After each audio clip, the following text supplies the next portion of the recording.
اللهم صل على محمد وآل محمد.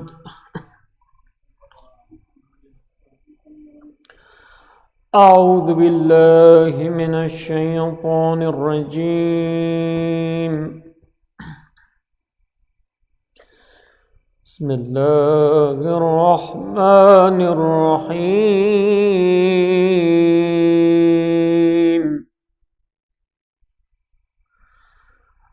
أقم الصلاة لدلوك الشمس إلى غسق الليل وقرآن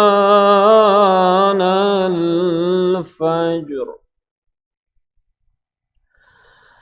إن قرآن الفجر كان مشهودا ومن الليل فتهجد به نافلة لك عسى أن يبعثك ربك مقاما محمودا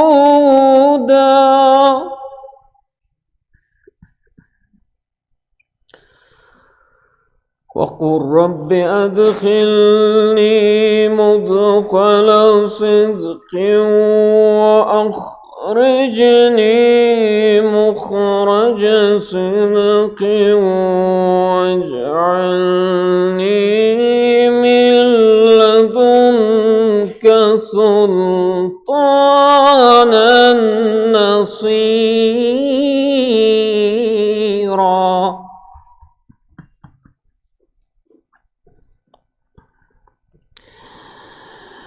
أقم الصلاة لدلوك الشمس إلى غسق الليل وقرآن الفجر إن قرآن الفجر كان مشهودا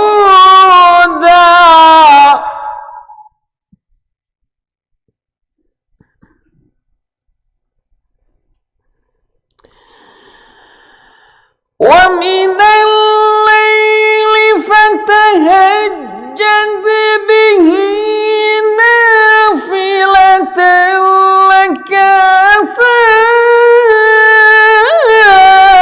أن يبعثك ربك مقاما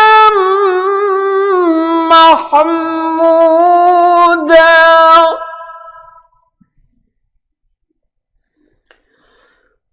وقل رب أدخلني مدخل صدق وأخرجني مخرج صدق واجعلني من لدنك سلطانا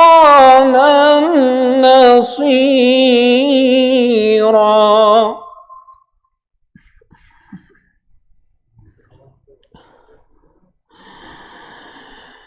وقل رب أدخلني مدخل صدق وأخرجني مخرج صدق واجعلني من لدنك سلطانا نصيرا.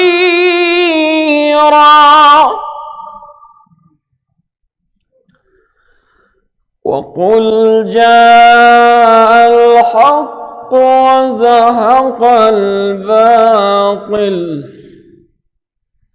إن الباطل كان زهوقا.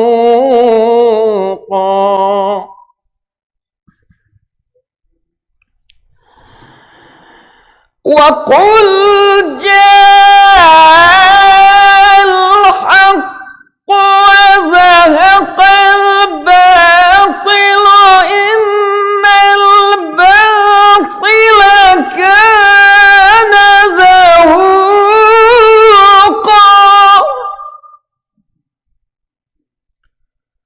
وننزل من القرآن ما هو شفاء ورحمة للمؤمنين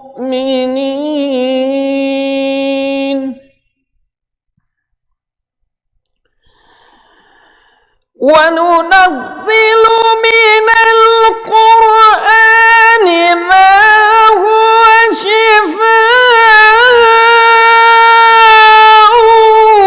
ورحمة للمؤمنين ولا يزيد الظالمين إلا خسارا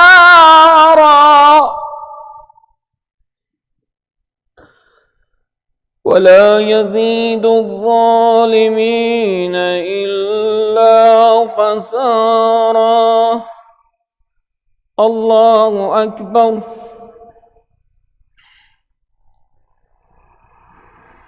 بسم الله الرحمن الرحيم إنا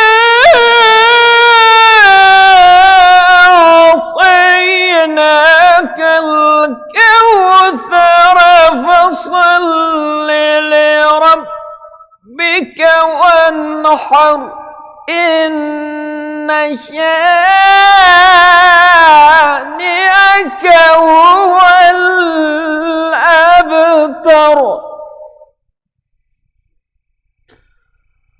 الله أكبر. يا أيتها النفس المطمئنة ارجعي إلى ربك راضية مرضية.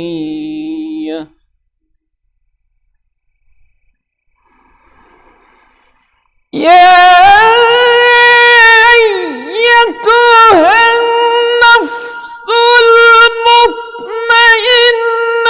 ارجعي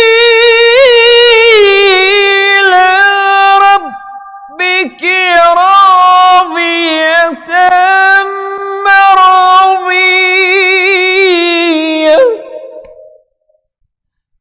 فادخلي في عبادي وادخلي جنتي.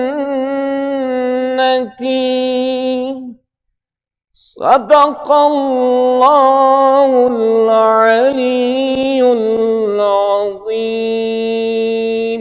وعجل لوليك الفرج. صلوات.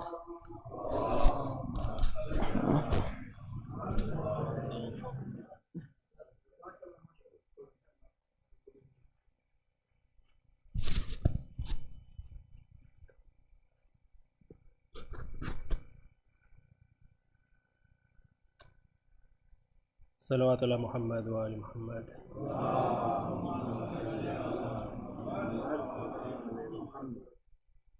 मैयत पे फातिमा की ये शबीर ने कहा, अम्मा उठो गले से लगा लो हुसैन को। मैयत पे फातिमा की ये शबीर ने कहा, अम्मा उठो गले से लगा लो हुसैन को। गुर्बत की दास्तान सुनाऊं मैं अब किसे, अम्मा तुम्हारे बाद रहूँगा ना चैन से। गुर्बत की दास्तान सुनाऊं मैं अब किसे, अम्मा तुम्हारे बाद रहूँगा ना चैन से। लिल्लाह इस हुसैन पे खाओ तरस ज़रा, اماں اٹھو گلے سے لگا لو حسین کو، میت پہ فاطمہ کی یہ شبیر نے کہا، اماں اٹھو گلے سے لگا لو حسین کو، کیسے سکون پاؤں گا اماں جواب دو، کیسے یہ غم اٹھاؤں گا اماں جواب دو، کیسے سکون پاؤں گا اماں جواب دو، کیسے یہ غم اٹھاؤں گا اماں جواب دو، دستے ادب کو جوڑ کے بولا یہ غم زدہ، اماں اٹھو گلے سے لگا لو حسین کو، میت پہ فاطمہ کی یہ شبیر نے کہا، اماں اٹھو گلے سے لگا لو حسین کو، پالا تھا آپ نے تو بڑے لاڑ پیار سے، دیتی تھی میرا روز ہی صدقہ اتار کے، پالا تھا آپ نے تو بڑے لاڑ پیار سے، دیتی تھی میرا روز ہی صدقہ اتار کے، اب کیا ہوا کہ سنتی نہیں ہو میری صدا، اماں اٹھو گلے سے لگا لو حسین کو، میت پہ فاطمہ کی یہ شبیر نے کہا، اماں اٹھو گلے سے لگا لو حسین کو، غش میں پڑی ہے زینب و کلثوم دیکھیے، مادر کے غم میں روتے ہیں معصوم دیکھیے، غش میں پڑی ہے زینب و کلثوم دیکھیے، مادر کے غم میں روتے ہیں معصوم دیکھیے، بھیا حسن کا دیکھیے اب حال ہے برا، اماں اٹھو گلے سے لگا لو حسین کو، میت پہ فاطمہ کی یہ شبیر نے کہا، اماں اٹھو گلے سے لگا لو حسین کو، اماں تمہارے بعد یہ سانسیں چلی اگر، ہر دم تلاش تم کو کرے گی میری نظر، اماں تمہارے بعد یہ سانسیں چلی اگر، ہر دم تلاش تم کو کرے گی میری نظر، جی پائے گا کس طرح سے فرزند آپ کا، اماں اٹھو گلے سے لگا لو حسین کو، میت پہ فاطمہ کی یہ شبیر نے کہا، اماں اٹھو گلے سے لگا لو حسین کو،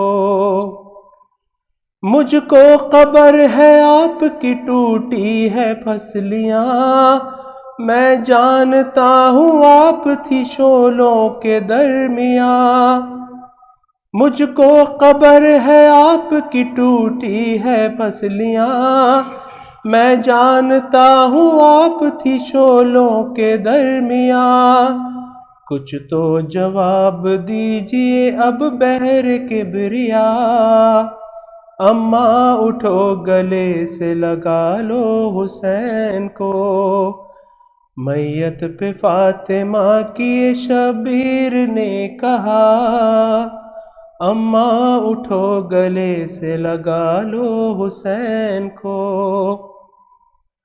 اصغر کا خون چہرے پہ اپنے ملوں گا میں، زخموں سے چور گھوڑے سے جس دم گروں گا میں، اصغر کا خون چہرے پہ اپنے ملوں گا میں، زخموں سے چور گھوڑے سے جس دم گروں گا میں، اس وقت تیرے لال کی گونجے گی یہ صدا، اماں اٹھو گلے سے لگا لو حسین کو، میت پہ فاطمہ کی یہ شبیر نے کہا، اماں اٹھو گلے سے لگا لو حسین کو، غربت پہ اپنی روتے ہیں رہے غم زدہ حسین، ماتم بپا ہے عرش بری پر یہ سن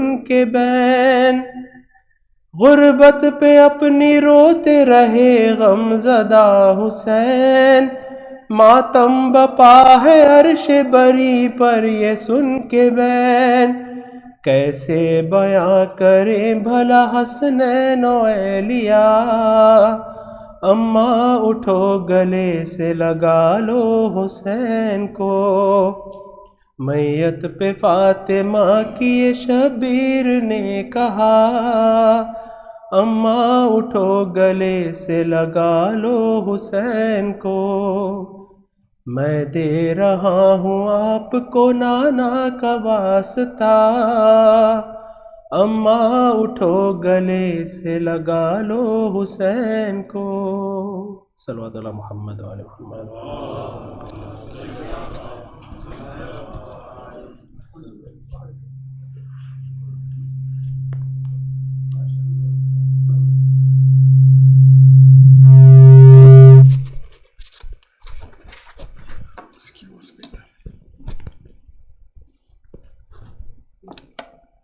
صلوات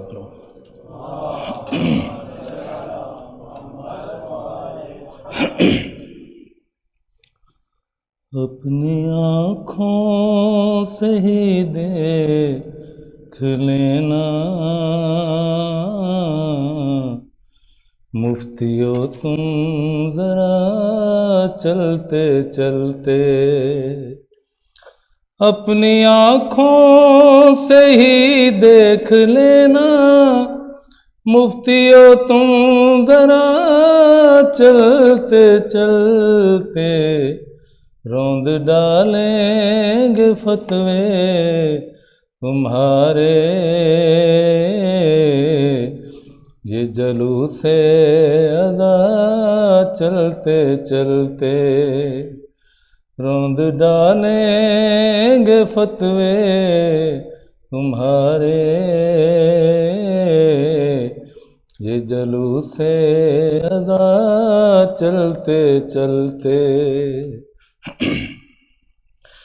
کچھ قدم ہر بڑھا شہ کی جانب، کچھ قدم شہ بڑھے ہر کی جانب، کچھ قدم ہر بڑھا شہ کی جانب، کچھ قدم شہ بڑھے ہر کی جانب، بخت بخش دی چند لمحوں میں شہ نے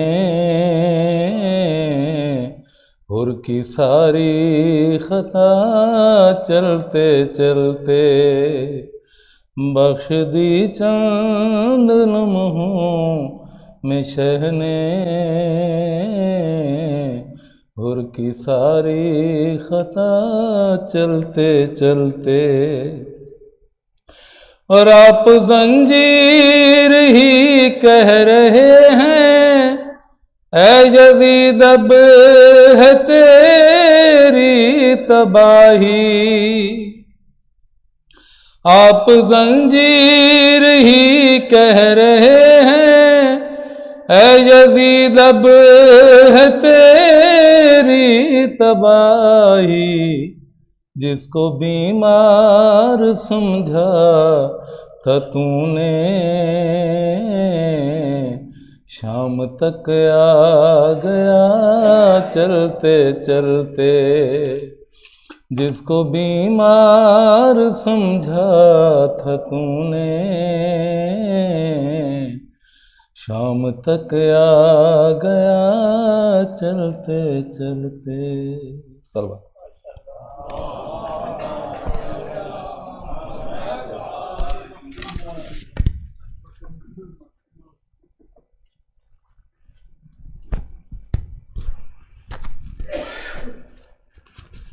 Assalamu alaikum.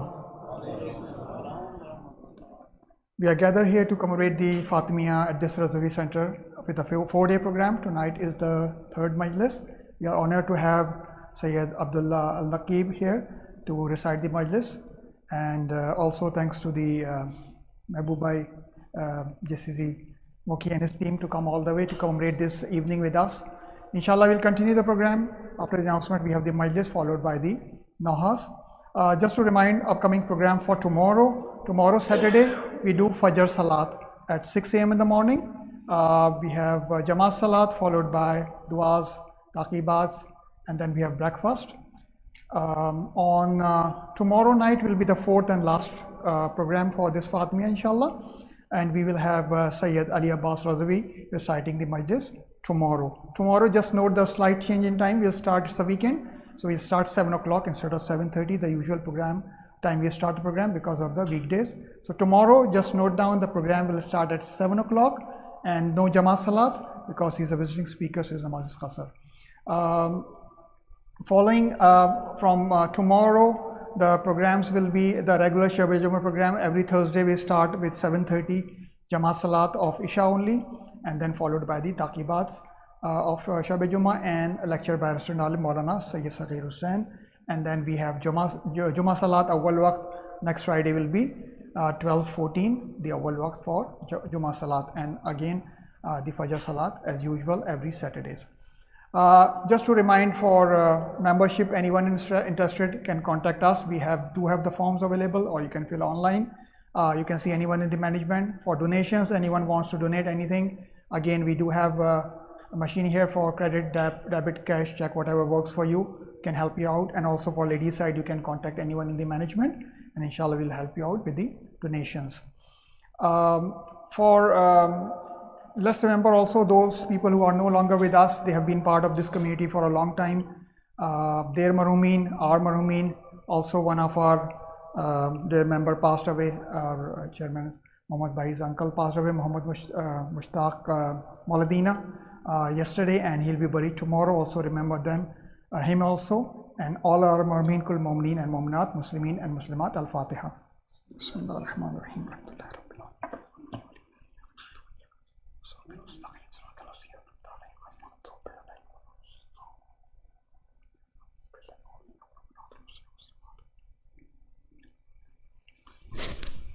And one last request, if I can request people to just come towards member, so this way in people coming later can have more space at the bank. And with your loud salawat, I'll request here Sayyid Abdullah Naqib to come to the member. Bar Muhammad wa ali Muhammad salawat. Allahumma salli ala.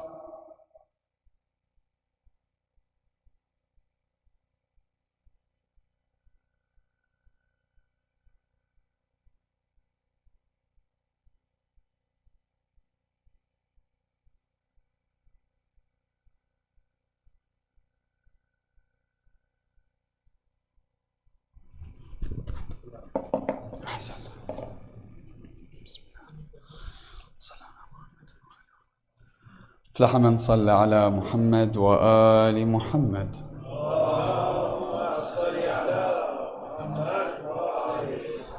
أعوذ بالله من الشيطان الرجيم. بسم الله الرحمن الرحيم.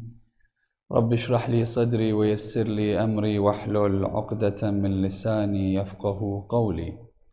بسم الله الرحمن الرحيم. الحمد لله رب العالمين، وصلى الله على سيدنا وحبيب قلوبنا وشفيع نفوسنا أبا القاسم محمد. اللهم صل على وعلى آل بيته الطيبين الطاهرين المعصومين، لا سيما بقية الله روحي وأرواح العالمين لتراب مقدمه الفداء. أما بعد، يقول الله في محكم كتابه الكريم: بسم الله الرحمن الرحيم. وجاء إخوة يوسف فدخلوا عليه فعرفهم وهم له منكرون. صدق الله العلي العظيم.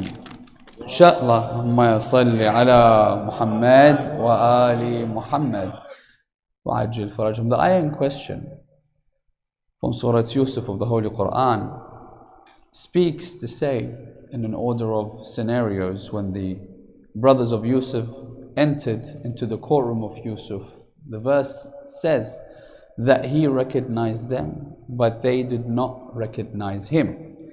Tonight, inshallah, in the discussion that we're going to speak about, we'll be discussing Imam Sahib al-Asri wa Zaman in a few stages. Allahumma salli ala Muhammad.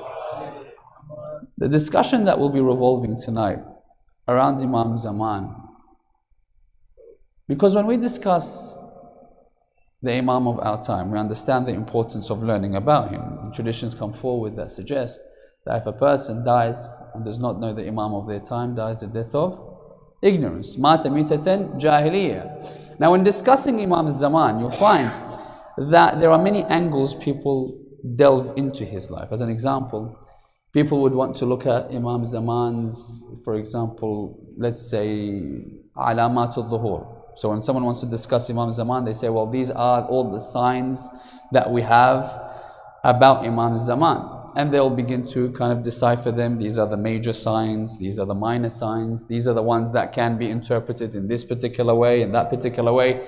And they delve into that particular content so much. But is that what we have to look at, or is there something more important? Others come forward and look at Imam Zaman saying that, you know what, we have to read particular scriptures about him to discuss, for example, what he looks like, how tall is he, what's his skin tone, that particular mole on his face, is it on the right cheek, is it on the left cheek, and begin to discuss his physical appearance. But many times we found ourselves in a notion where we get sidetracked with these aspects and overlook the importance of understanding who Imam Zaman is. As in, they're not less important, but if you delve too much into it and not prepare your own self for the arrival, then we've done injustice to ourselves. So now, when we look into the world of hadith and we begin to see there are some issues that we have, they have, let's say, 20 hadith about them. Some of them sometimes even have one hadith about them, and we derive rulings. When it comes towards Imam Zaman, within the books you'll find there's over 6,000 hadith that speak about our Imam. And this is not just within our text, but other texts as well, that discuss a savior that will come at the end of time to eradicate the world from oppression and tyranny and spread justice within the world. So tonight I want to look at a particular comparison, but we're going to look at it in particular stages until we find an end result that we want to solidify within our life. The first of which is we want to look at a particular angle of understanding what ghaiba means. Because one of the things that we need to understand is, when we're discussing Imam Zaman, we know that he's in occultation. We often look at, when is the dhuhur, what can we do for the dhuhur, etc. But we overlook this whole concept of ghaiba in itself. Like, it's something that we always brush over. We're thinking about the dhuhur before the dhuhur has even come, before preparing ourselves. What can we learn from this aspect of ghaiba? Because we always overlook it. Let's take a step back and understand, what does ghaiba teach us within the Holy Quran? And then we're going to discuss on the first level. Once we understood that this is what we're going to try to learn from the end of the lecture, the first thing that we want to ask ourselves is, how many times did the people see Imam Zaman? Number one. And what are the different categories that he's trying to teach us of how much we have a contact and connection with him? Number two, is Imam Sahib al-Asri wa Zaman hiding, or isn't he? Because we have traditions that say, as an example, that the Imam, in the traditions, there's ones that suggest that he's in somewhere called Al-Jaziratul Khadra, the Green Island. Some people amongst them come forward and say that Imam Zaman surely is in a place where no one can access, and they bring some issues such as the Bermuda Triangle and places where it's very hard to get to or learn from or understand, that they say that the Imam surely is there because that's a place where there's a question mark in its accessibility, etc. So that's the second thing we're going to discuss. Is the Imam in hiding and waiting for us, or is there some other notion we have to understand from his ghaiba? Number three, we want to look at the terminology of ghaiba. And when we understand what ghaiba truly means, how can we learn about the movements of the Imam from the Holy Quran. And the fourth and final discussion that we want to look at tonight is a comparison between our Imam, Sahib al-Asr wa Zaman, and one of the Prophets of Allah known as Salli ala Muhammad, known as Nabi Allah Yusuf, by discussing the concept of ghaibah through chapter 12 of the Holy Quran. So inshallah we can start this delicate discussion by blessing the Majlis and illuminating our hearts and minds with a loud salawat ala Muhammad wa ali Muhammad.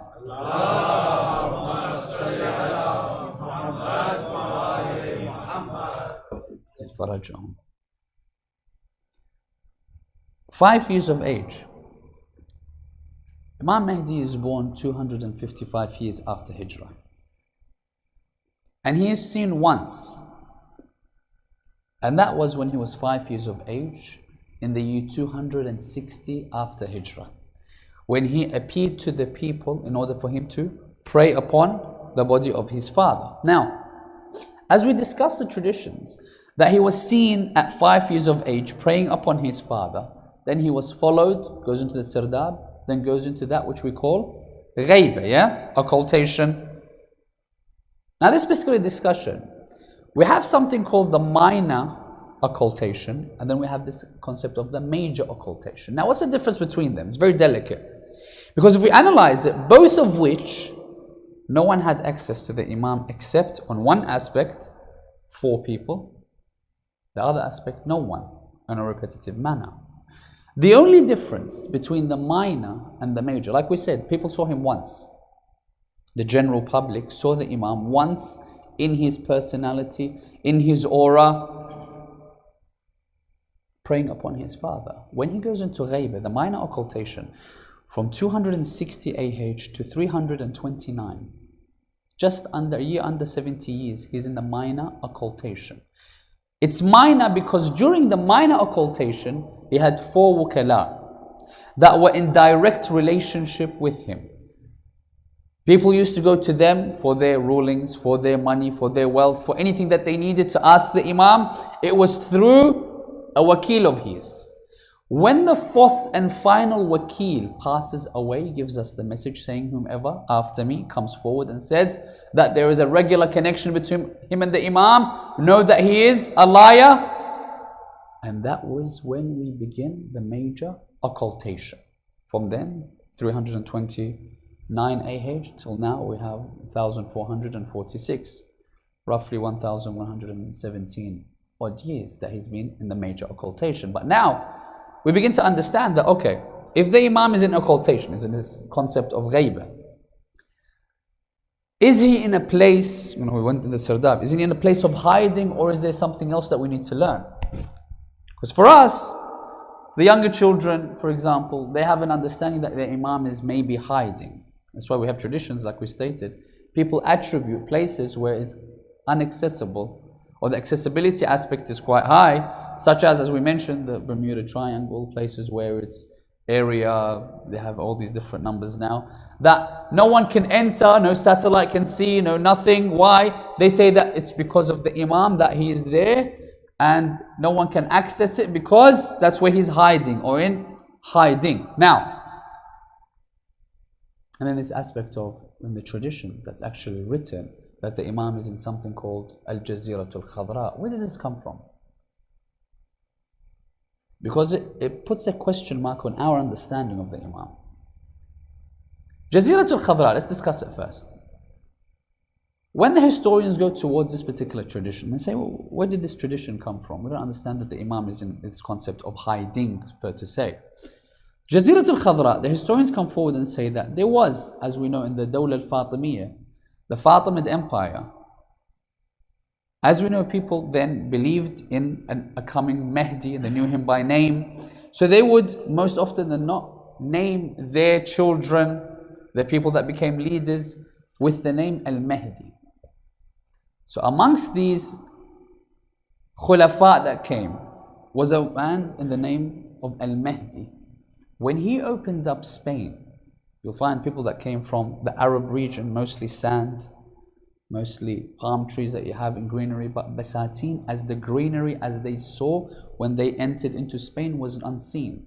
So when they entered into Spain, you'll find that that jazira that they used to look at it, that countryside or whatever have you, they used to refer to it as al-jaziratul khadra.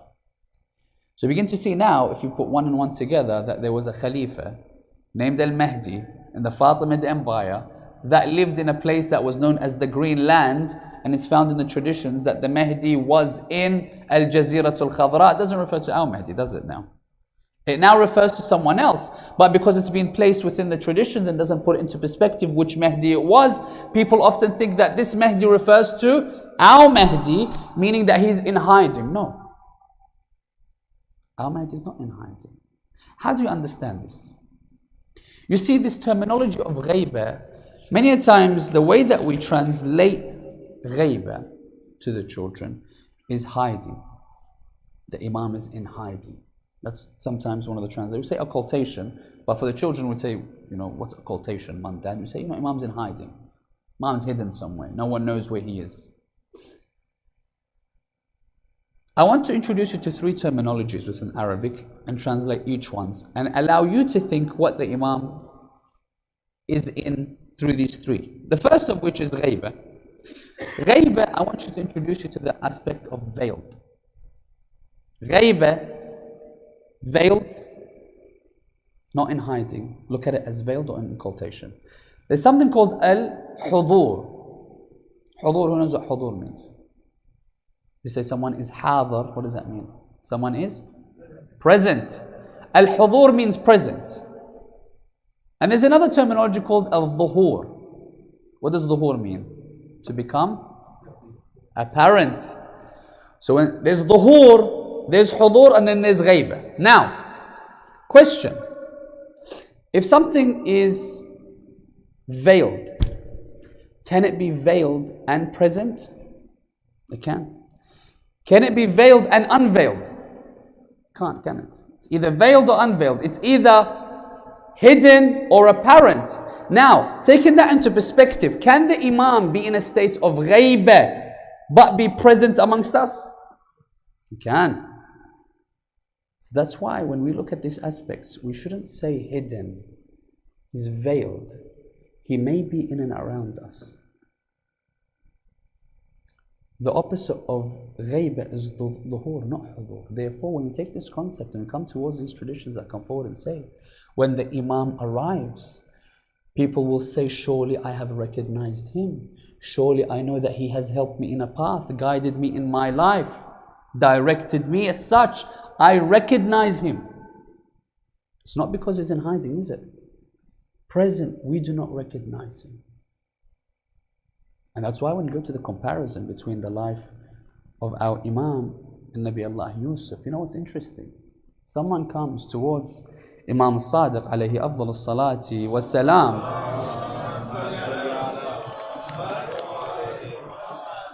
He says, "Oh Imam, can you tell me how is it that our Imam, the final Imam that will come at the end of time, will be the person that manifests the prophets before him? How?" He says, let me tell you, and he goes one by one until he goes towards Yusuf. When he says towards Yusuf, he says, what's the comparison between the final Imam and Yusuf? You know what he says? Two things. He says, al-ghayba wal-hayra. Now we're not going to discuss hayra today. Today I want to discuss the comparison in the aspect and the concept of ghayba between our Imam and Nabi Allah Yusuf. Now, the first of which, because now you understand that Imam Sadiq made a clear comparison that if you want to look at the ghaiba of your Imam, look at the ghaiba of Yusuf to better understand what he's doing at this very moment. Now let's look at the different types of ghaibas that Nabi Allah Yusuf went through to see. Will our Imam go through these ghaibas as well, or won't he? Or can we learn something from these particular aspects of ghaibas, or can we not? The first of which that we want to mention, Bismillah ar-Rahman ar-Rahim, all of which from Surah Yusuf. Surah Yusuf is very different. For example, Bani Israel spread out through 38 odd chapters of the Holy Quran. Surah Yusuf, all of it is in one chapter of the Holy Quran, which is chapter 12. Chapter 12, ayah 9. Allah subhanahu wa ta'ala shows us a particular type of ghaib. Bismillah ar-Rahman ar-Rahim. اقتلوا يوسف أو اطرحوه أرضا. Now, Yusuf's a prophet, do we agree? How is it that the brothers of Yusuf all come together and they all agree that we're either going to kill him or cast him out towards the land? Without a doubt, can we agree that they didn't know that Yusuf was a prophet? Can we then agree, if they did not know Yusuf was a prophet, the fact of the personality of him being a prophet was in an aspect of ghaibah from them? He was present in his physical being, but they did not recognize who he was in status. Do we agree? That's a type of ghaibah in the Quran. Number one. Number two, ayah 15. Bismillah ar-Rahman ar-Rahim. وَأَجْمَعُوا أَنْ يَجْعَلُوهُ فِي غَيَابَةِ الْجُبِّ. So now, they said, we don't want to kill him, we don't want to send him out. Let's put him in, as the Quran says, غَيَابَةِ, uses the actual word غَيْبَةِ, غَيْبَةُ الْجُبِّ or غَيَابَةُ الْجُبِّ. Meaning, now Allah has said that they placed him in another level of ghaibah. So first they didn't know that he was a prophet, but now they're physically trying to hide him. So there's one level of ghaibah, being his personality. Now there's another level of ghaibah. Personally, his physical body is now veiled as well, because he's placed within the well. People can't see him or know him. Now, ayah 20. وَاشْتَرَوْهُ بِثَمَنٍ بَخْسٍ دَرَاهِمَ مَعْدُودًا.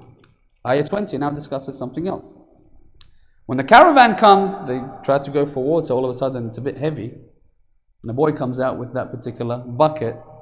They're like, oh wow, this is a beautiful man that we can take. Upon taking him from the well, the brothers arrive. Well, hold on, he's ours. Bismillah, what's going on? Let's take him. We found him. They've sold him for a very cheap price. As the Quran says, darahima ma'duda. Few dirahim. Now question, just to think about this aspect. If they knew it was a prophet from one side, his brothers, the question is, had they known, had his personality not been in ghaibah from them, number one, would they sell him? They wouldn't. Number two, had they known and they did want to sell him, did you think they'd get more money for him? If he was a prophet, you'd be like, I'm just going to get a bit more money for you. So this aspect there is ghaibah. Different levels of it. Bismillah ar-Rahman ar-Rahim. Ayah number 33 in the same surah. قال السجن أحب إلي مما يدعونني إليه. He's unknown, but now people within where he resided in Egypt all of a sudden began to become familiar with his personality, with his beauty, with his characteristics. Still, he's in an aspect of being veiled from who he truly is, but people start to recognize him through his characteristics. And they knew him of a very high character. All of a sudden, there is a question mark placed upon his personality. What does he say? He says, you know what? They haven't understood who I am. That the jail, being veiled even further, because they haven't understood who I am, I'm going to place myself in a further veil. And he goes into jail, doesn't he? Because it's like being veiled even more is better than what they are wanting from me. مَا يَدْعُونَنِي إِلَيْهِ. Which is very interesting concept, because subhanAllah, amongst the comparison, because we said there's a comparison between ghaibah, between Imam, Sahib al-Asr wa Zaman, and Nabi Allah Yusuf. One of the comparisons they say is that when Yusuf is asked to come out of the jail, out of ghaibah, it's as if when our Imam comes out of ghaibah, there was a condition that was placed. What was the condition? He says, you want me to come out?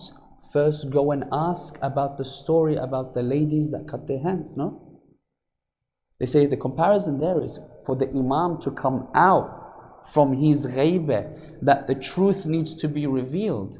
How about our Imam? When he comes out, it said that the truth of what occurred towards Ahlul Bayt needs to be revealed as well, in order for him to come out of his ghaibah as well. Now we go to the next level, and the one that I want to connect everyone with is the verse that we stated earlier, that the brothers of Yusuf entered.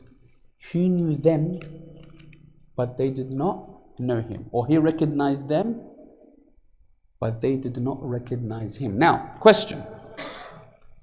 The words used, what were they? For known and unknown. عرفهم. And the words used for them is what? وهم له منكرون. True?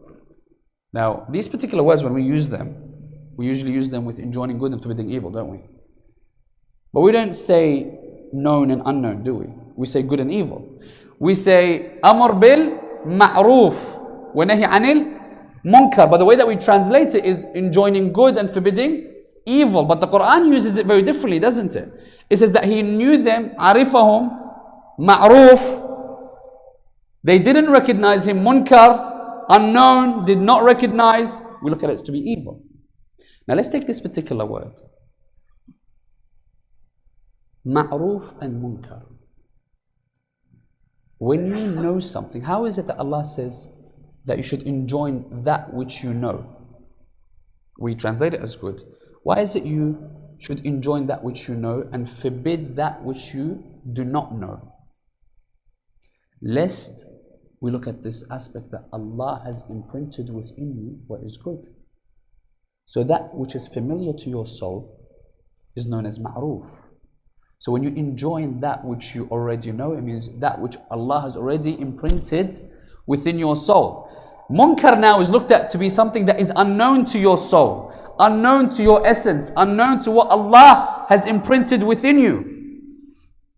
So the delicacies of the Holy Quran. So subhanAllah, amongst the names that we have for the Holy Quran, amongst the names, that the mystics would come forward and say, amongst the names, what's the Quran called when he says we have revealed it and we are to it protectors?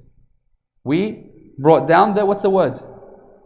نحن أنزلنا الذكر ونحن له لحافظون. We brought down remembrance. Now if you've just revealed it for the first time, why is it called remembrance? Allah's just brought it down. Why is it called remembrance? Lest you are already familiar within your soul. So on this particular level, when we say that the ghaibah of our Imam is like the ghaibah of Yusuf, and the aspect there that his brothers were very far, that they did not recognize him, if we want to recognize our Imam, should we not then become familiar with him? We know that what his name is. We know who his father and mother are. We know the signs, the symbols. We know, for example, if we read the books, which cheek he has the mole on. But do we have a connection imprinted within us? When I say connection, I mean, do we wake up and remember the Imam? It's something so simple. You know, when you call someone, let's say if you have a friend, if you call this friend once, let's say you call this friend once a year. If you call this friend once a year versus a friend that you call every single day, what different connection, isn't it? It's a different level of love, trust, understanding. You know, sometimes we have once a week, we say, remember Imam when you come towards Friday mornings. Once, at least once. It's different when we want to actually have this connection with our Imam. And we say to ourselves that we wake up every morning. So how many seconds does it take us? Say, Salamu alayka ya sahib al-zaman. How many seconds? Allahumma salli ala. A few seconds, doesn't it? Before we sleep, a few seconds, send our salams. How much does it take, like $1 out, put it sadaqah in protection of the Imam? So saying salam is mustahab, doesn't it? But replying becomes what? Wajib. If we've understood that particular fact, Imam is replying to us, but our sins are that which veil us, doesn't it? That we cannot hear him. Had we been pure, we would without a doubt hear the reply that is wajib upon him, isn't it? So the understanding is, let's work towards it. You know, sometimes there are many stories that have been told about people that have in one way or another met the Imam. And each one of them teach us a particular faculty. Now amongst them, you see, many of us would say something that we want more than anything else is to meet the Imam of our time. Do you agree? But the question is, what kind of person am I that if Imam was to come right now, would I be happy with myself? If the Imam saw me right now, would I be happy? See, there was a story amongst the scholars that there was a Maulana for a mosque. His name was Sayyid Muhammad. He goes towards one of the ulama, one of the scholars, very spiritual in their essence. He says, please, all I want from life is to see the Imam of my time. So he says, you know, there are things within our turath that if you practice this on a daily basis and you're sincere, that you may be able to one way or another see your Imam. You know, within, the tradition says 8 months, he said to him, within 8 months, if you practice this and you're sincere that you want to see the Imam, you will, one way or another, meet your Imam. So this Sayyid goes on, he practices it every day. 8 months, 9 months, 10 months, it's like, wow, nothing. Where's the Imam?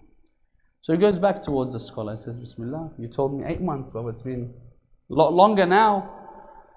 So he says, before I answer you, he says, let me ask you about an incident that occurred. He says, what's the incident? He says, you know the place where you make wudu, I heard there was an incident that occurred within the mosque. He says, you know, I'm a bit embarrassed to say, to be honest with you. He says, no, please, Anis. I asked you, I want to clarify from you exactly what happened. He says, who told you? He says, don't worry who told me. I said, just tell me what happened. He says, to be honest, you know, like I'm the Imam of the masjid. You know, sometimes that you're in a position and you think to yourself, I have to have a particular level. And so he says, I was there making wudu. While I was making wudu, someone came and sat next to me. I had my turban off and I'm making my wudu, and he comes next to me and he's like, Assalamu alaikum Sayyid, wa alaikum assalam. He says, you know, Sayyid, just from someone that wants to give you advice. He says, I see that while you're making wudu, you have a ring. It looks very tight on your finger. Just a word of advice. You know, either you remove it when you're making your wudu so that the water goes underneath, or you move it around either you remove it or you move it around so the water goes through. Either one of the two. So he says, for me, you know, like, I was outraged. How dare you teach me how to make one wudu, you know, like. So he goes, I got a little bit loud, started the screaming, fist, back, forth. The man's like, no, sorry, I just tried to give you a bit of advice. And he left. He says, really, that's what happened.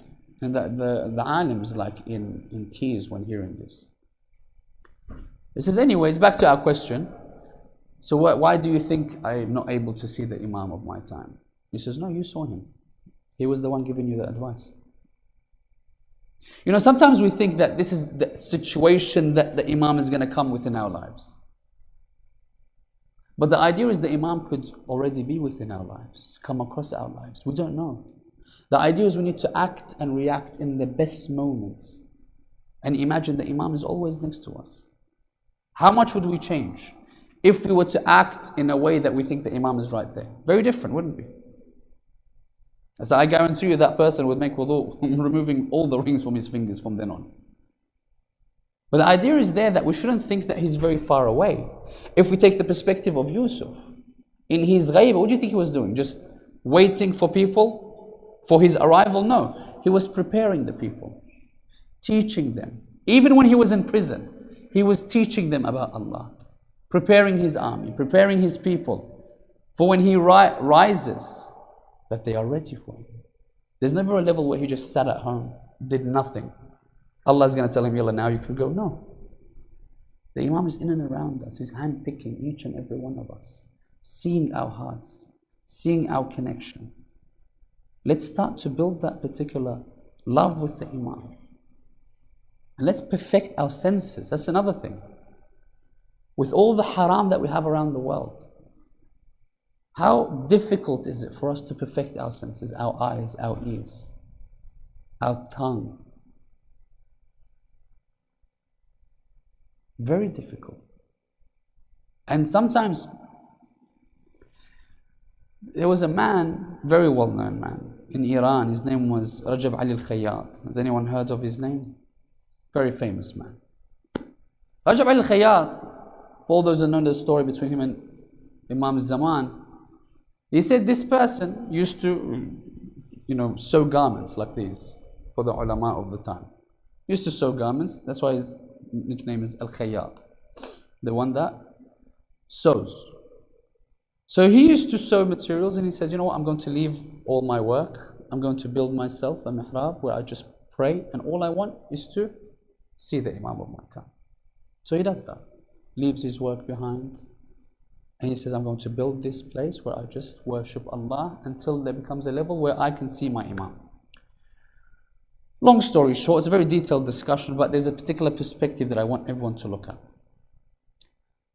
So he says, one day I'm worshipping. Either I had some sort of kind of dream that something told me go to the markets today, or there was a voice that told him you should go towards the markets, one of the other. He says, that day when I finished, used to only leave Salah to go and bring food, etc., necessities, and return. That day he went towards the markets.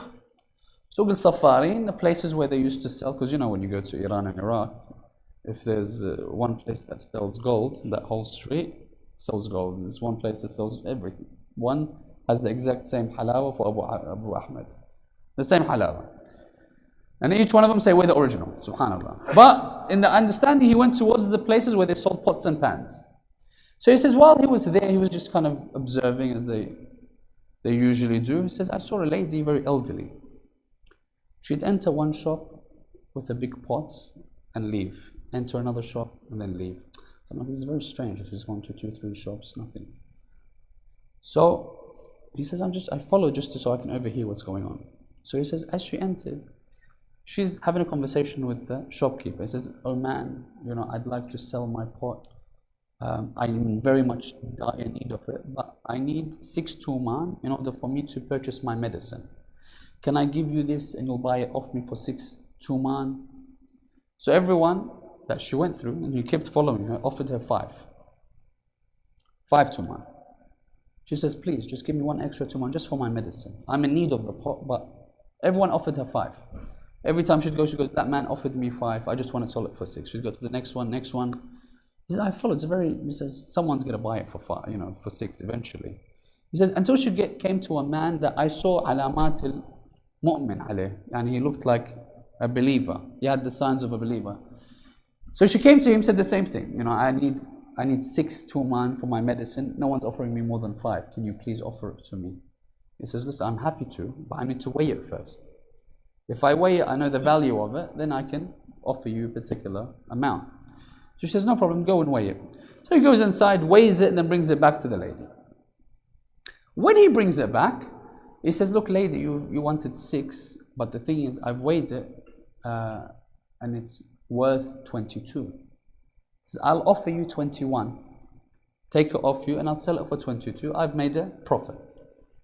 The lady's looking at him like, you're pulling my leg or something, like, you're serious? No one's offered me more than 5. You want to offer me 21 tuman?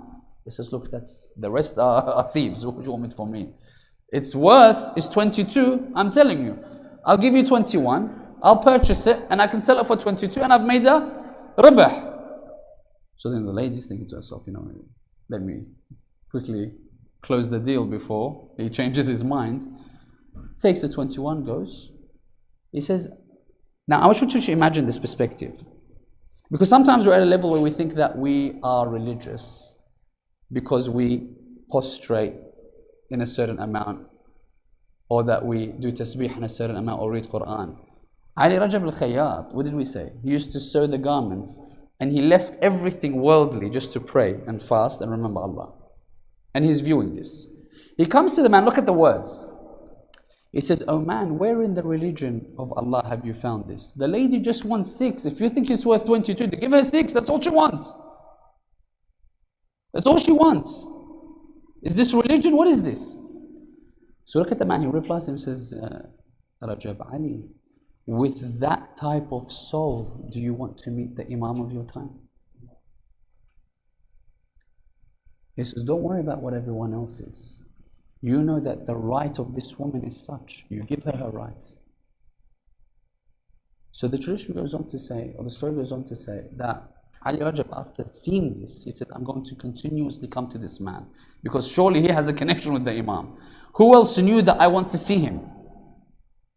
So he says, as days went past, there was a man that entered the shop of this man that he says, every single part of my body did not have any more power to get up, except look. That's all I could do. I couldn't get up. I had no energy, no power within my body. He says, this man entered and left. When he left, I all of a sudden regained my ability to move and talk and walk. And I asked him, he says, who was that? And he replied to him by saying, that's the man that you were after. He says, take me to him. If that's my Imam, take me to him. He says, no. The reason why he came is actually for you. He says, what was it for me? He says he wants a message to be left with you and all those that want the same thing that you did. Which was what? To see the Imam. 30,000 in Karbala saw the Imam of their time or not? Question. They did, didn't they? Shimr saw the Imam of their time? Did.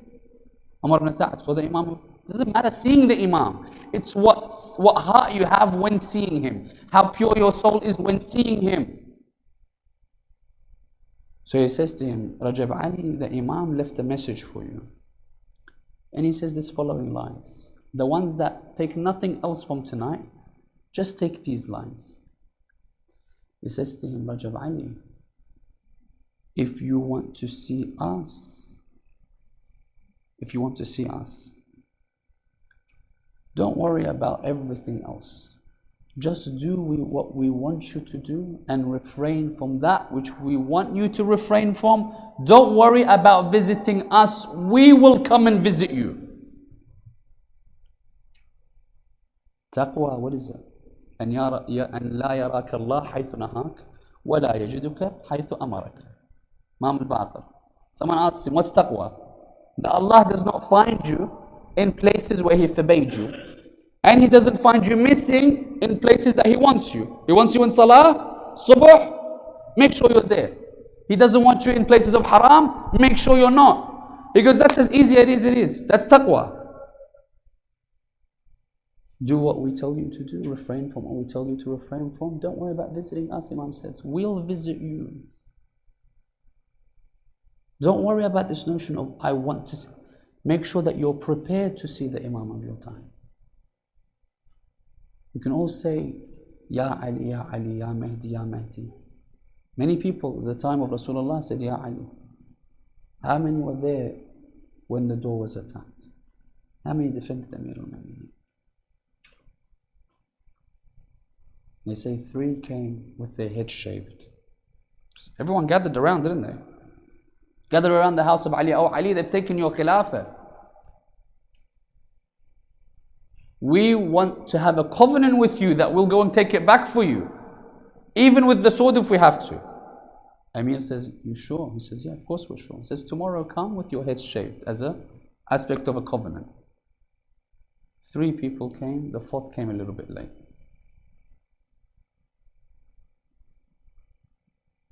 We say 313, that's all we need. Quality.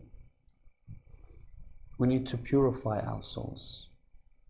And that's why when we go towards Medina tonight, Amir al-Mu'mineen alayhi afdal as-salati was-salam, Allahumma salli. In a night like tonight, he realizes that there's no companions that will come to his aid. In a night like tonight, after Fatimiyya az-Zahra has left the world, I want to take you to a tradition from Asma, where she says that I followed Amir al-Mu'mineen in the Mukhtasar, the place where they wash the body of Fatimiyya az-Zahra. There's 2 different traditions. Asma says, I want you to imagine a dark room that's been lit with a candle. Amir al-Mu'mineen washing the body of Fatimiyya az-Zahra. Imagine the calamity in the life of Amir al-Mu'mineen that he's now washing his beloved. 2 traditions. Asma says in one of them that as Amir al-Mu'mineen is washing the body of Fatimiyya az-Zahra, he leaves all of a sudden, throws himself on the floor with his head being held by his knees, crying. You know the other tradition, what it says? Asma says in another tradition that as Amir al-Mu'mineen, imagine, one hand he's pouring the water, the other hand he's washing the body of Fatima. the tradition would say as he's washing the body of Fatima, he would have seen something that particular bottle in his hand, he threw it across the room and rushed out. When Amir al-Mu'mineen would rush out, Asma would follow him. She would see Amir al-Mu'mineen on the floor, his head's in his knees, crying profusely. She would say to him, Ya Ali, whenever we need patience, whenever we need strength, O Amir al-Mu'mineen, would not hesitate to look towards you. Ya Ali, why is it that we see you in such a stance? Why is it that I see you crying in the way that you're crying? He'd reply to her, Asma, do not blame me, O Asma, because while I'm washing the body of Fatima, he would say that I saw, whilst I was washing the body, a bruised face of Fatima Zahra. Whilst I saw this bruised face, I recognized that's because why Fatima never looked me in the eye in the final moments. Asma, whilst I wash the body of Fatima, the reason I am like I am is because whilst I'm washing, I came across a broken rib of Fatima Zahra. Amir al-Mu'mineen finishes the washing of the body of Fatima. He finally begins to tie the shroud of Fatima Zahra. Whilst he is tying the shroud of Fatima, he leaves the face of Fatima still uncovered. Why? Because he wants to call his children to see Fatima Zahra one final time. He calls out, Zainab, Kulthum, Hassan, Hussein, Ta'alu wa tazawwaju. Come and for the final time, come and view your mother. Gaze upon your mother, embrace your mother Fatima. One final time they would say that you find Kulthum and Zainab throwing themselves on the feet of their mother Fatima Zahra. Imam al-Hassan gently places himself near the chest of Fatima, because you have to understand they knew that their mother in the final moments was in so much pain. Imam al-Hussein, they would say, would come towards Fatima Zahra. I want you to imagine Hussein speaking towards Fatima, saying, Mother Fatima, I am your beloved Hussein. Mother Fatima, speak to me, reply to me before my soul leaves my body. Oh Mother Fatima, I want to hear your voice for a final time. I want you to imagine the poet. When the poet comes forward, he paints a picture for us. He says, it's as if Imam al-Hussein in this moment speaks towards Fatima Zahra. Imagine a young 5-6-year-old Hussein is whispering into the ear of Fatima, saying, Ummah, Mother Fatima, do not leave. Fatima, it's as if she replies saying, Oh Hussein, why should I stay? Hussein says, Oh Mother Fatima, because I still need you within my life.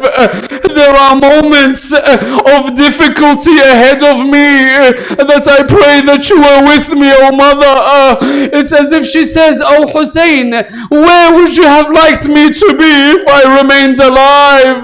It's as if Hussein would say, Mother Fatima, I would have loved for you to be there when there was no one else by my side in Karbala. Mother Fatima, it's as if she says, where else, oh Hussein? He would say, Mother, I wish you were with me when they cut the hands of my brother Abbas and my back was broken. She would say, where else? Hussein would say, Mother, I wish you were there. Or I would have wanted you to have been there when I lifted Asghar and they pierced his neck with an arrow that splits. You will find Fatima as if she says, where else, oh Hussein? He would say, Mother Fatima, I wish you were by my side when Shimur becomes walking towards me.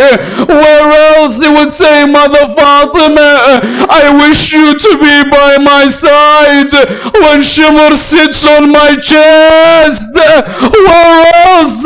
It's as if he says, Mother Fatima, I wish you were with me when Shumur grabs my blessed bead. At this moment, imagine Jibreel would come towards Amir al-Mu'mineen, Ya Ali, Nahil Hassan wal Hussein, remove Hassan, remove Hussein. Why, oh Jibreel? Why should I remove Hassan and Hussein from the chest of Fatima al-Zahra? He would say, for Allah, Ya Amir al-Mu'mineen, قد أبكيا ملائكة السماء. That because when the angels looked towards the earth, they saw Hussein on the chest of Fatima. I ask you, how did they cry when they saw someone else on the chest of Abu Abdullah? Inna lillah wa inna ilayhi raji'un.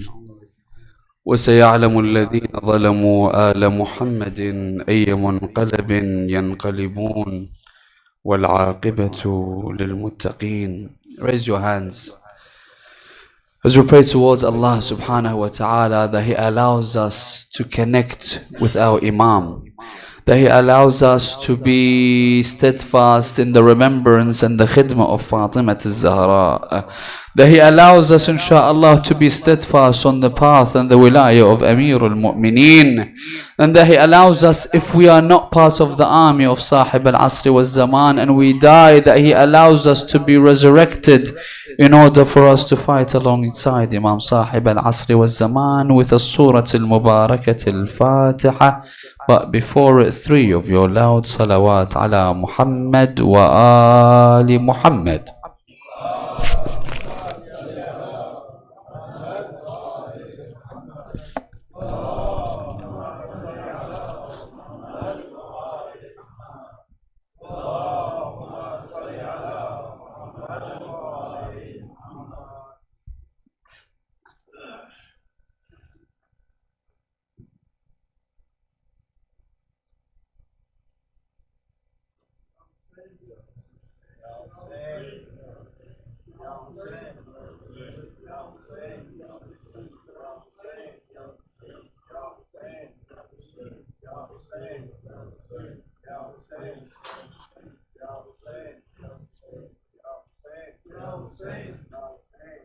Hussein, Ya Hussein, Ya Hussein, Ya Hussein, Ya Hussein, Ya Hussein, Ya Hussein, Ya Hussein, Ya Hussein.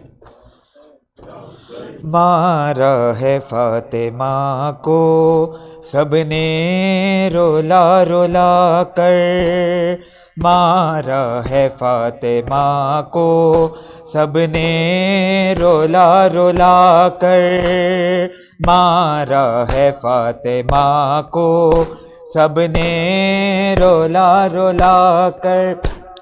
Zahra का दर जला कर, ज़हरा का दर जला कर, ज़हरा पे दर गिरा कर, मारा है फातिमा को सबने रोला रोला कर, मारा है फातिमा सबने।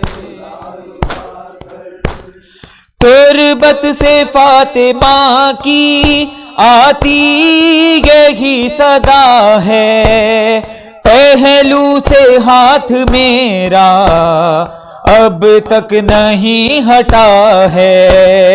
मेहदी मुझे संभालो, मेहदी मुझे संभालो, गैबत से जल्द आकर, मारा है फातिमा को सबने रोला रोला कर, मारा है फातिमा सबने रोला रोला कर। दरबार से ज़ईफ़ा घर की तरफ चली है, अल्लाह ही जानता है कितनी दफा गिरी है। لائے ہیں اپنے گھر تک، لائے ہیں اپنے گھر تک، حسنین خود اٹھا کر مارا ہے فاطمہ کو، سب نے رولا رولا کر مارا ہے فاطمہ۔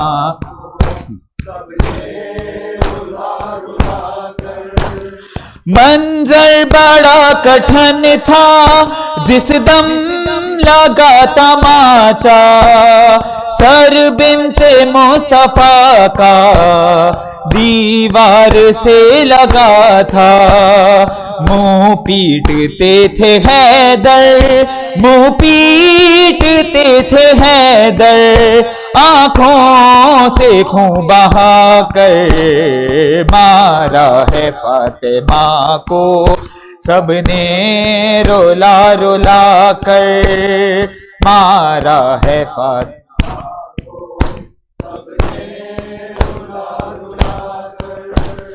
ظالم کا تازیانہ جس ہاتھ پر لگا ہے، وہ ہاتھ فاطمہ کا اٹھ ہی نہیں رہا ہے، پڑھتی ہے اب نمازیں، پڑھتی ہے اب نمازیں، ایک ہاتھ ہی اٹھا کر مارا ہے فاطمہ کو، سب نے رولا رولا کر مارا ہے فاطمہ۔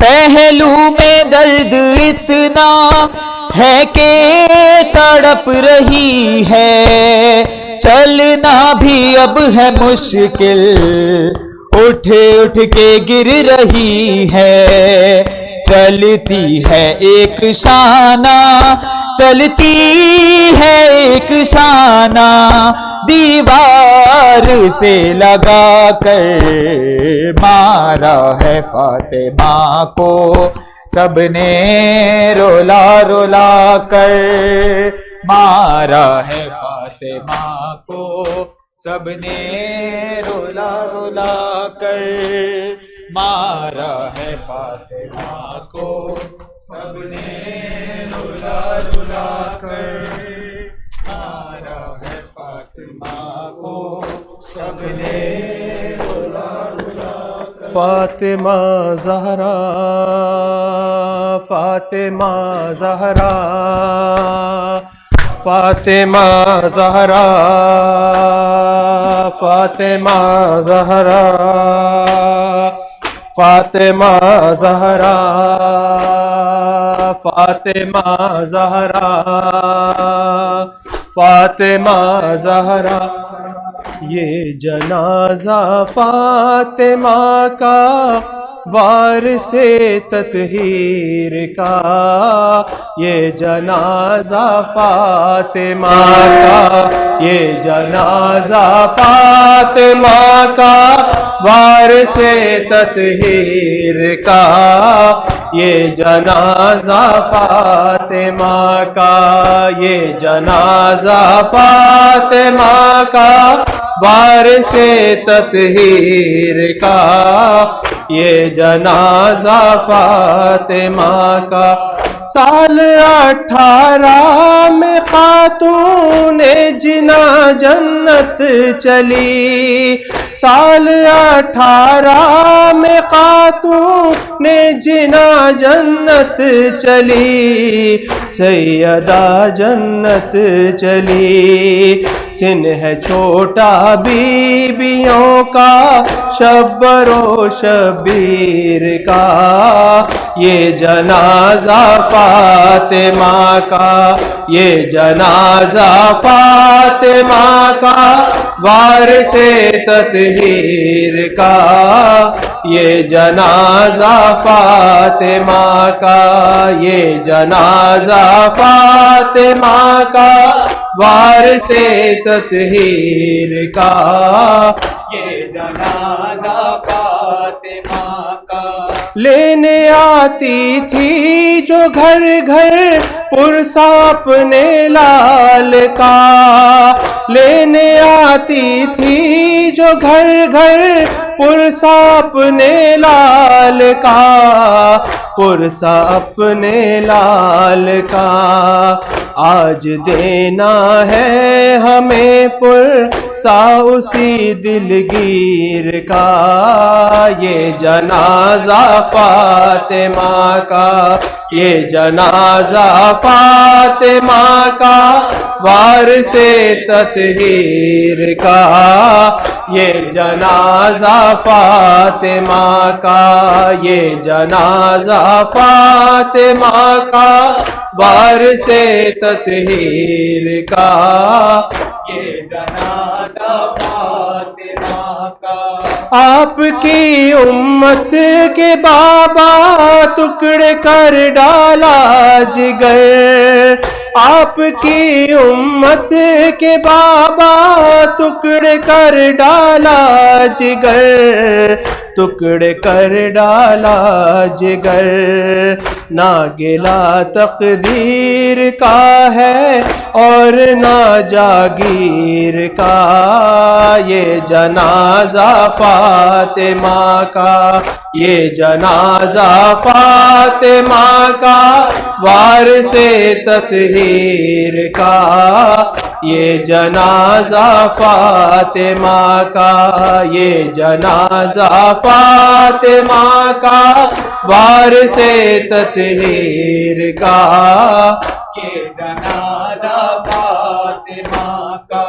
ہو گئی قربان حیدر کی ولایت کے لیے، ہو گئی قربان حیدر کی ولایت کے لیے، ہاں ولایت کے لیے، حال زخمی کر دیا اسلام کی تصویر کا، یہ جنازہ فاطمہ کا، یہ جنازہ فاطمہ کا، وارث تطہیر کا، یہ جنازہ فاطمہ کا، یہ جنازہ فاطمہ کا، وارث تطہیر کا، یہ جنازہ فاطمہ کا۔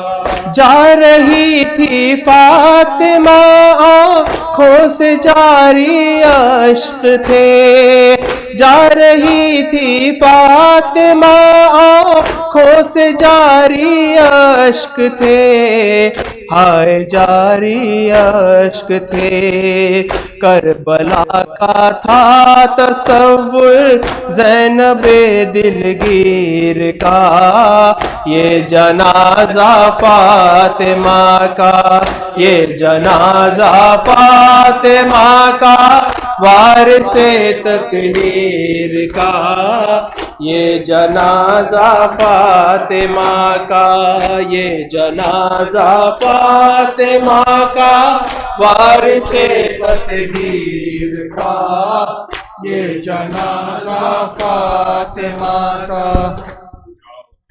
یا حسین یا حسین یا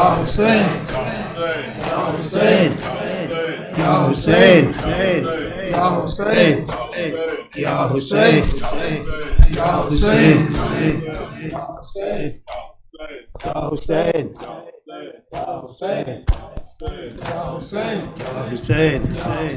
یا حسین یا حسین۔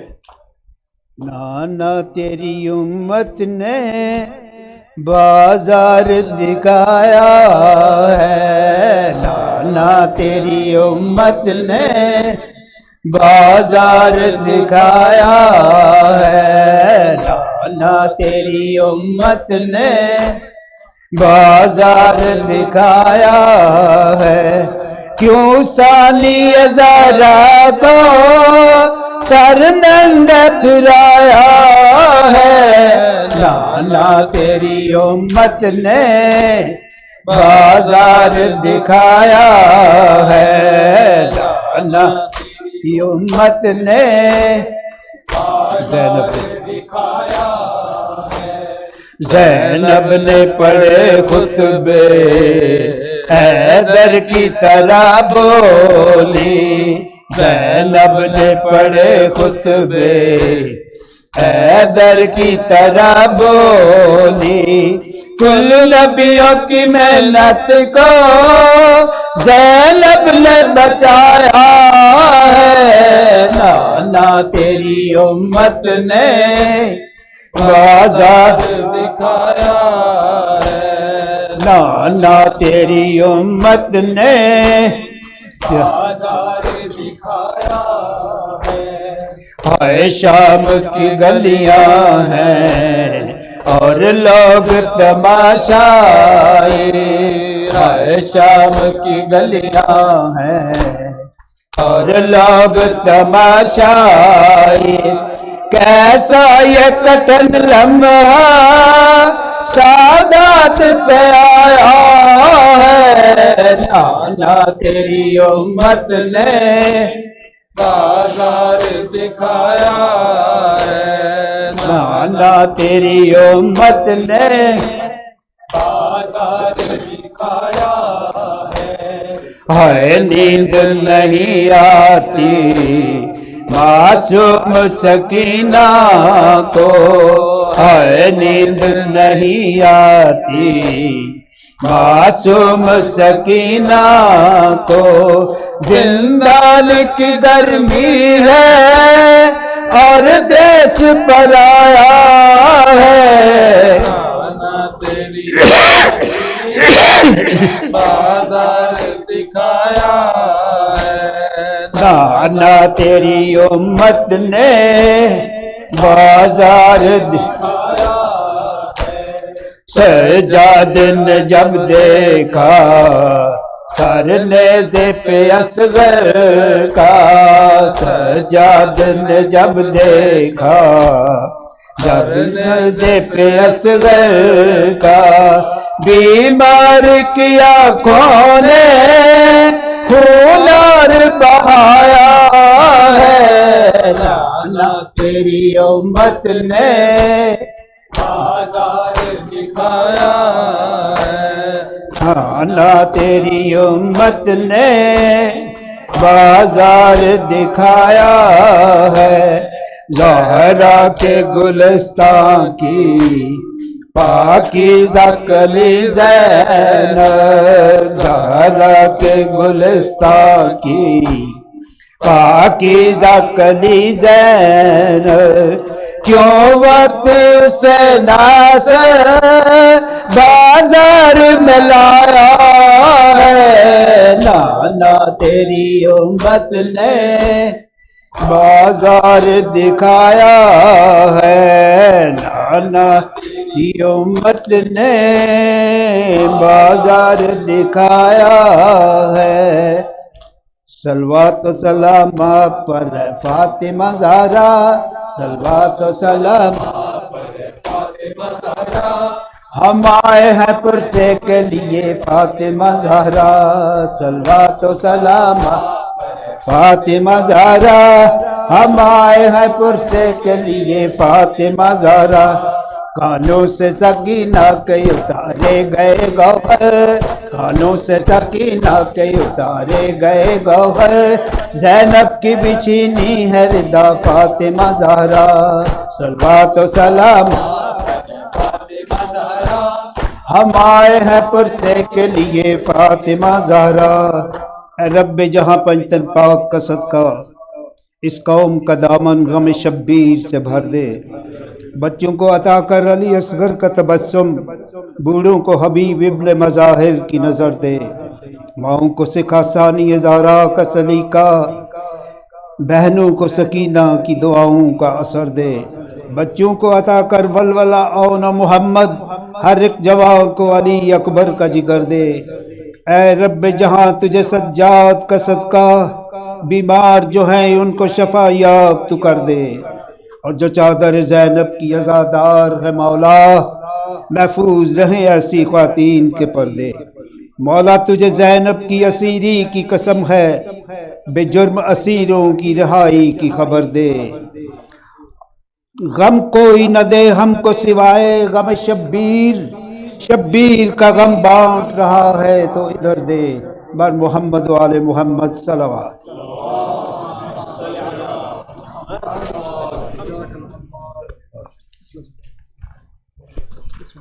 بسم اللہ الرحمن الرحیم۔ السلام علیکم یا رسول اللہ، السلام علیکم یا امیر المؤمنین، السلام علیکم یا فاطمۃ الزہراء سیدۃ نساء العالمین، السلام علیکم یا حسن المجتبی، السلام علی الحسین وعلی علی ابن الحسین وعلی اولاد الحسین اصحاب الحسین، السلام علیکم یا ابا عبداللہ وعلی تسعۃ من بنی علی ابن الحسین و محمد ابن علی و جعفر ابن محمد و موسیٰ ابن جعفر و علی ابن موسیٰ محمد ابن علی و علی ابن محمد الحسن ابن علی، السلام علیکم یا حجت اللہ ابن الحسن یا صاحب الامن والعصر والزمان، سیدی متى ترانا ونراک، عجل اللہ مع وعدک من النس وظہور الام ورحمۃ اللہ وبرکاتہ۔ محمد بسم اللہ الرحمن الرحیم، اللہم کل ولیک الحجت ابن الحسن صلواتک علیہ وعلی آبائہ فی ہذہ الساعة وفی کل ساعة ولیا وحافظا وقائدا وناصرا ودلیلا وعینا حتى تسكنه أرضك طوعا وتمتعه فيها طويلا برحمتك يا أرحم الراحمين، اللهم صل على محمد وعلى